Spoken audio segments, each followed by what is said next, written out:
తెలంగాణ ప్రజలందరికీ very good morning. Morning news with Chilka Praveen. జై భీమ్, జై తెలంగాణ.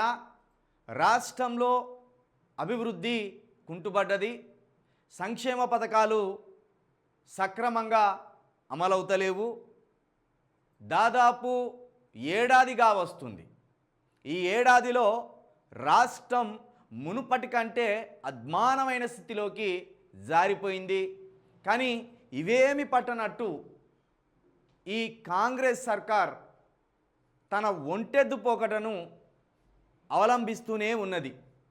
పైగా అభివృద్ధిని ఎవరో అడ్డుకుంటున్నారన్నట్టు ప్రజల్లో భ్రమలు కలిగిస్తూ వాళ్ళ పూట గడుపుకునే ప్రయత్నానికి ఒడిగడుతున్నది స్పష్టంగా అర్థమవుతున్నది. ఇచ్చిన 418 హామీలను నెరవేర్చడం పక్కన పెట్టి లేని గొడవలను ముందేసి రాష్ట్రంలో ఏదో ఒక అలజడి సృష్టిస్తూ ప్రతిదినం ఈ కాంగ్రెస్ సర్కారు తన యొక్క అకృత్యాలను, తన యొక్క వైఫల్యాన్ని చాటుకునే ప్రయత్నం చేస్తున్నది. మొన్నటిదాకా హైడ్రామాకు తెరలేపిన రేవంత్ రెడ్డి గారు, ఆ తర్వాత మూసీ నది పేరుతోటి కొంతకాలం పాలనను స్తబ్దతగా కొనసాగేలా చేసిన రేవంత్ గారు ఇప్పుడు తన నియోజకవర్గాన్నే పావుగా వాడుకున్నట్టు కూడా మనకు అర్థమైపోయింది. కోడంగల్లో ఫార్మసిటీ పేరుతో ఉన్న పలంగా ఓ అలజడిని సృష్టిస్తూ అక్కడ భయభ్రాంతులను కలగజేస్తున్నట్టు కూడా సమాచారం.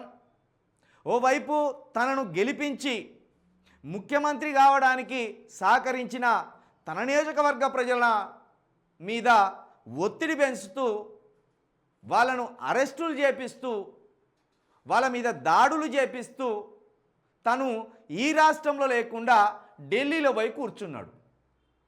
ఇక్కడ సమస్యలను సృష్టించి పరిష్కరించకుండా నిత్యం ఢిల్లీ ప్రయాణం, నిత్యం ఢిల్లీ నేతల చలువ కోసం, వాళ్ళ మెప్పు కోసం ప్రయత్నిస్తడం సిగ్గుచేటు. ఈ రాష్ట్రంలో ఏడాది పాటు హోంమంత్రి లేకపోవడం అనేది అత్యంత సిగ్గుచేటు. ఏడాది పాటు విద్యాశాఖ మంత్రి లేకపోవడం అనేది సిగ్గుచేటు. మేధావులంతా గొంతు విప్పవలసిన అవసరం ఉన్నది. విద్యార్థులు గొంతు విప్పవలసిన అవసరం ఉన్నది. యువకులు గొంతు విప్పవలసిన అవసరం ఉన్నది. ఏడాది పాటు విద్యా వ్యవస్థకు విద్యాశాఖ మంత్రి లేకపోవడం, శాంతి భద్రతలను కాపాడవలసిన హోంమంత్రి లేకపోవడం, ఈ రెండు విషయాలను బట్టి రాష్ట్రం ఏ దిశగా వెళ్తున్నది, రాష్ట్ర సర్కారు పాలనను ఎంత దరిద్రంగా కొనసాగిస్తున్నది అనేది మనం అర్థం చేసుకోవచ్చు.